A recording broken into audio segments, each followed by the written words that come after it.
یہ بہن نے فرمایا کہ کسی نے ان کے پاس امانت رکھوائی تھی، انہوں نے کہا کہ یہ باجی کو دے دو، تو بھانجا آیا اس کے ہاتھ اور باجی سے پوچھ لیا تھا، باجی نے کہا تھا ہاں اس کو دے دو، بھانجے کو دے دیا۔ اب وہاں جب وہ پیسے پہنچے ہیں تو پیسے کم ہیں، کیا حکم شرع ہوگا؟ دیکھیں میں آپ سب کو ایک مشورہ دیتا ہوں، یہ اس وقت دنیا جو ہے نا، یہ قرب قیامت کے وقت بہت ہی عجیب و غریب ہے۔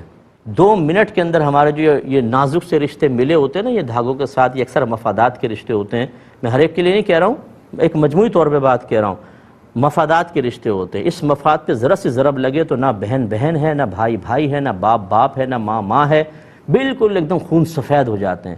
پیسوں کے لیے ہم قطع تعلق کر لیتے ہیں۔ جب اس قسم کے معاملات ہیں تو میں یہ نہیں کہہ رہا ہوں کہ آپ تعلقات توڑ دیں، لیکن احتیاط کا دامن تھام کر رکھیں۔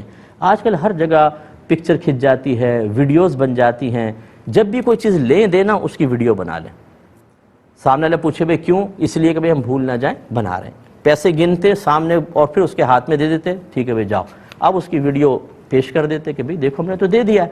اب آپ نے یہ، اب قرآن بھی بیچ میں آ رہا ہے، حدیث بھی بیچ میں آ رہی ہے، نہ باجی کا بھائی بہن کا اعتبار ہے، نہ بھانجے کا اعتبار ہے۔ یہ کیوں ہو رہا ہے؟ اس لیے کہ اللہ تعالیٰ اس کے رسول کے احکام پر ہم عمل نہیں کر رہے ہیں۔ یہ تو میں آج ویڈیو کی بات کر رہا ہوں، ورنہ قرآن یہ کہتا ہے کہ جب کوئی پیسے کے لین دین کا معاملہ کرو تو لکھ لو اور اس پر 2 کو گواہ بنا لو۔ تو یہ چیزیں ہوتی ہیں۔ بہرحال ابھی آپ نے، اگر آپ یہ سمجھتی ہیں کہ آپ پہ الزام لگ رہا ہے، آپ ان کو کوشش کر کے پیسہ دے دیں۔ اگر انہوں نے زائد پیسہ لیا، بھانجے نے ڈنڈی ماری ہوگی بیچ میں آپ کے کہنے کے مطابق، تو یہ ایک ایک پیسے کے بارے میں آخرت میں جواب دہ ہوگا اور اس کو اللہ کی بارگاہ میں جواب دینا ہوگا۔ آپ نے جتنا پیسہ دیا اس پر آپ کو صدقے کا ثواب ملے گا۔